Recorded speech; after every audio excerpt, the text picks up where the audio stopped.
salli wa sallim alaik, salli wa sallim alaik Rasul. Hadirin hadirat muslimin muslimat yang dimuliakan Allah subhanahu wa ta'ala, sampai masanya tiba, datang malaikat membawa kain kafan min nur, dari cahaya. Lalu malaikat menampungnya, keluarlah roh sejuk terasa dari kaki, naik ke atas, naik, berhembuslah dia dari mulut. Wa nafakhtu fihi min ruhi, aku hembuskan, aku tiupkan. Dulu waktu masuknya ke tanah, ke daging itu ditiup, maka keluarnya pun juga keluar. Maka mata memandang, ruh keluar. Biji mata memandang, keluar biji mata. Makanya orang yang mati itu matanya terbuka. Makanya yang pertama kita lakukan menengok orang mati adalah memejamkan mata. Allahumma ghfir li abdus samad warfa' darajatahu ma'al ghabirin, inna lillahi wa inna ilaihi raji'un.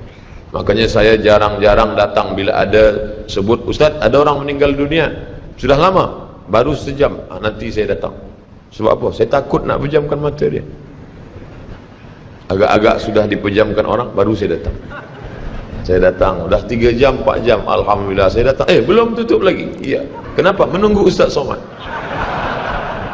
Paksalah saya tutup.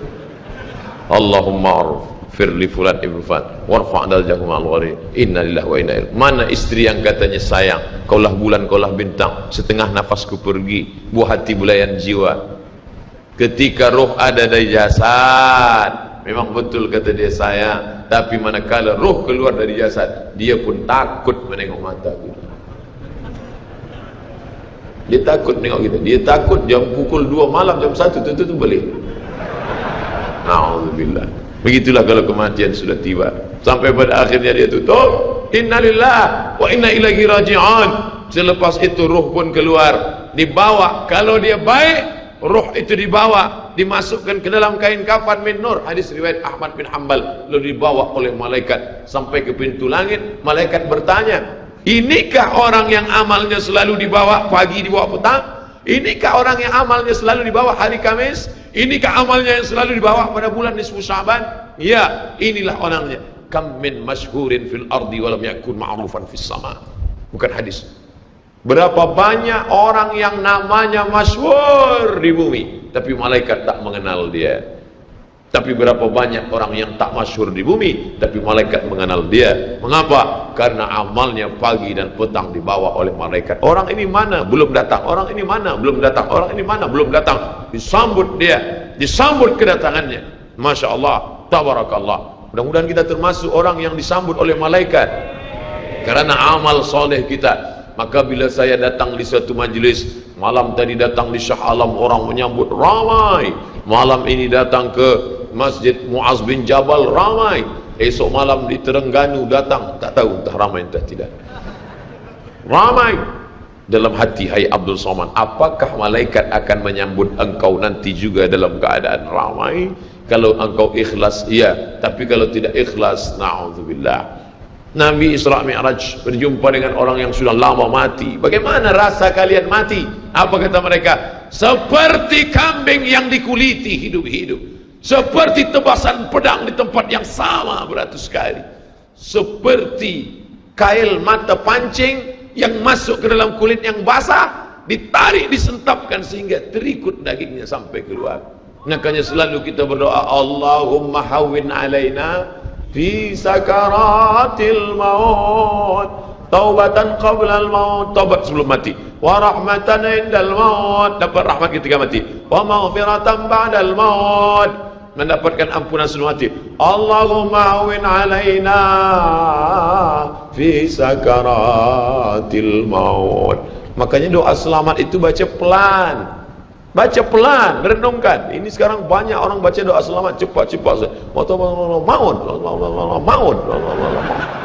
Apa maut aja nih? Saya tak pernah menghafaz doa itu pakai kertas, tak pernah.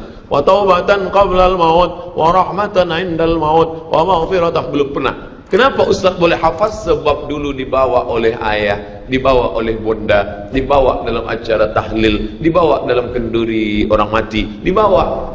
Tiap hari telinga mendengar Tuan Imam membaca pelan, maka kita ingat. Wa taubatan qablal maut, wa rahmatan indal maut. Anak-anak kita ini walaupun mereka lari sana sembang sini, tapi telinga mereka mendengar. Dan anak-anak ini hafaz. Kadang anak hafaz, ibu bapa tak hafaz. Sebab apa? Sebab dia golden age, usia emas. Mereka hebat, mereka kuat ingatannya, menangkap hafazan itu begitu kuat. Maka kita ajarkan mereka doa itu pelan-pelan. Sebab bila kita ajar kuat-kuat, mereka balik, dia panggil, ibunda dia panggil, cuba engkau baca apa doa tadi? Allah maut, Allah maut. Apa mau aja ni? Sebab di Iraq banyak orang mati, sebab di Suriah banyak orang mati, di Palestin banyak orang mati, di Rohingya banyak orang mati. Padahal maknanya amat sangat dalam. Allahumma hawwin alaina, ringankan kami fi sakaratil maut. Tidak ada gunanya amal banyak kalau tidak selamat dalam sakaratul maut. Makanya kita selalu minta kepada Allah, Allahumma khtim lana bi husnil khatimah wa la takhtim alaina bi su'il khatimah. Allahumma ja'al akhir kalamina, jadikan akhir kalam kami inda tihai ajalina, ketika ajal kami sampai, jadikan akhir kalam kami yang terakhir keluar dari mulut kami qaula la ilaha illallah Muhammadur Rasulullah. Allahu Akbar. Biasa orang takbir ini nak pergi perang, menghadapi sakaratul maut penting juga takbir. Sebab di situ banyak segala macam godaan-godaan. Datang syaitan membawa air, katanya menjelang sakaratul maut itu haus, panas, haus, maka datang syaitan membawa air. Engkau sebut nama aku bagi air. Mau? Kata dia. Mau? Engkau mau? Sebut nama aku.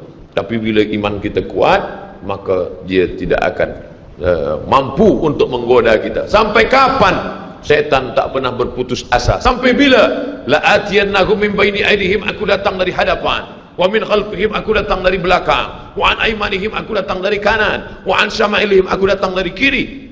Datang dia, datang dari hadapan, datang dari belakang, datang dari kanan, datang dari kiri. Oleh sebab itu yang banyak tuan-tuan yang ada berada di sini, orang berzikir semua, subhanallah, subhanallah, subhanallah. Kenapa? Dengan zikir itu maka larilah jin-jin setan yang ingin mengganggu. La'uwiyannahum, aku akan goda mereka, aku akan sesatkan mereka. Berapa lama?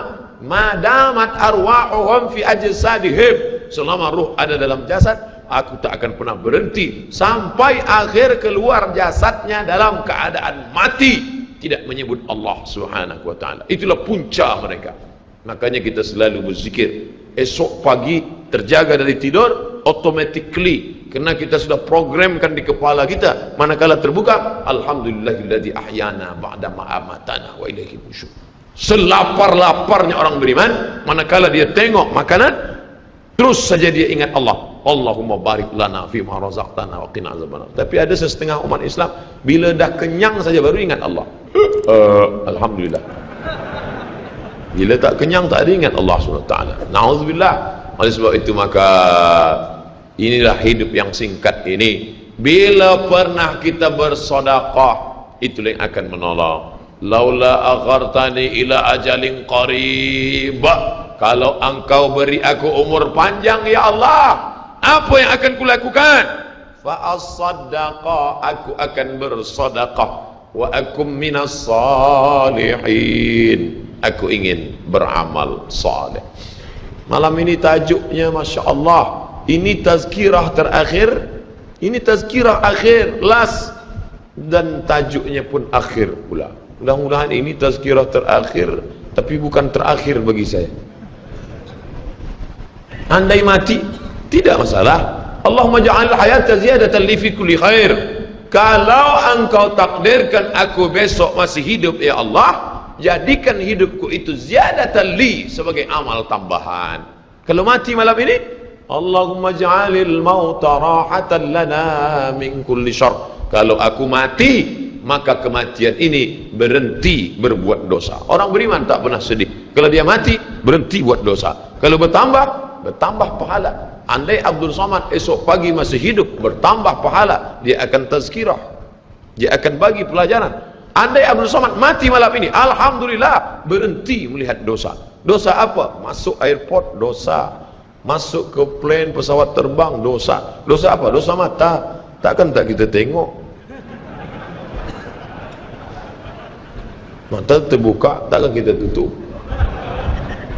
Maka orang beriman sentiasa menjaga dirinya, tak pernah dia berkeluh kesah, tak pernah dia mencaci maki. Kenapa aku matikan aku ya Allah? Kenapa umurku pendek ya Allah? Ridha kepada Allah. Itu yang selalu kita katakan, raditu billah rabba wa bil islami dina wa bi muhammadin nabiyan wa rasula. Aku ridha. Ada yang lebih hebat daripada haji mabrur, ada yang lebih hebat daripada jihad fisabilillah, ada yang lebih hebat daripada zikir dan baca Quran. Apa dia? Ridha bi qada'illah, ridha menerima keputusan Allah. Makanya banyak lelaki yang ridha manakala meninggal istrinya, datang orang, apa tuan tak menangis? Aku ridha menerima ini, Ustaz. Memang dah lama aku tunggu-tunggu. Oh, ini bukan ridha, ini memang penyakit. Oleh sebab itu maka makna ridha adalah tak berkeluh kesah. Setelah orang masuk ke dalam surga, mendapatkan kenikmatan surga, Allah bertanya, "Madza turidun?" Hai penghuni surga, apa lagi yang kalian inginkan? Apa kata penghuni surga? Ridhaka. Tapi kau sudah masuk surga, ada yang belum kami dapat. Apa dia? Ridhamu. Yang mendapatkan ridha Allah hanya orang yang ridha menerima keputusan Allah Subhanahu wa taala. Man lam yarda bi qada'i, sesiapa sahaja yang tak ridha menerima takdirku, walam yasbir bi bala'i, yang tak sabar menerima ujianku, wal yatlub rabban siwaya, carilah Tuhan selain aku. Hadis ini dhaif. Tapi untuk targhib wa tarhib, untuk berikan semangat beramal, untuk fadail amal boleh dipakai, kerana ia bukan masalah akidah, bukan masalah halal haram. Jangan permasalahkan masalah. Bila kita sudah beramal, sudah baik, tak usah berkelahi masalah khilafiyah, masalah kecil-kecil, masalah sepele, masalah remeh-temeh. Kerana ini hanya akan merosakkan hati kita sahaja. Berapa banyak hati rosak disebabkan masalah-masalah. Assalamualaikum warahmatullahi, Assalamualaikum warahmatullahi. Apa salam-salam ni? Padahal hati sedang lembut. Selama ini dia berzina, selama ini dia minum khamar, selama ini dia mabuk, tak ada pernah orang marahkan dia. Tiba-tiba dia dah taubat, dia masuk masjid, Assalamualaikum warahmatullahi, Assalamualaikum warahmatullahi. Dia nak salaman, apa salam-salam? Tak boleh salam selepas sembahyang. Ini bid'ah, wa kullu bid'atin dhalalah, wa kullu dhalalatin finnar. Kata dia dalam hati, aku mabuk 20 tahun, tak ada orang bagi tahu mabuk tu haram. Ini aku dah taubat, salam kau kata ramah. Ha, kata dia. Dia tinju. Bila sebelum sembahyang tadi belum ada bersalaman, selepas sembahyang baru bersalaman, hukumnya sunnah, mustahab, dianjurkan, disukai, kata Imam Nawawi. Belum sembahyang tadi tak ada salam, sebab dia lambat. Allahu Akbar. Lepas sembahyang dia salam, mustahab, dianjurkan, baik, tak salah. Bila sebelum sembahyang tadi sudah bersalaman, salam haji, salam datuk, salam tuan, masuk ke masjid, selepas sembahyang dia salam balik, mubah, tak jadi masalah. Yang tak boleh dalam sembahyang bersalaman, itu tak boleh. Datuk sehat, itu tak boleh. Oleh sebab itu mari kita jaga hati kita yang dah baik, yang dah elok ni, jangan dirosakkan hanya kerana masalah-masalah kecil, masalah-masalah khilafiyah. Melunakkan hati. Kayu patah boleh disambung, kaca retak boleh direkat, tapi hati rosak, kemana obat akan dicari. Oleh sebab itu memperbaiki dengan akhlak. Al-adab fawqal ilmi, adab lebih tinggi daripada ilmu. Tak ada guna banyak ilmu, banyak kaji banyak, tapi menyakitkan hati orang. Ada yang lebih hebat daripada ilmu. Apa dia? Adab. Al-adab fawqal ilmi.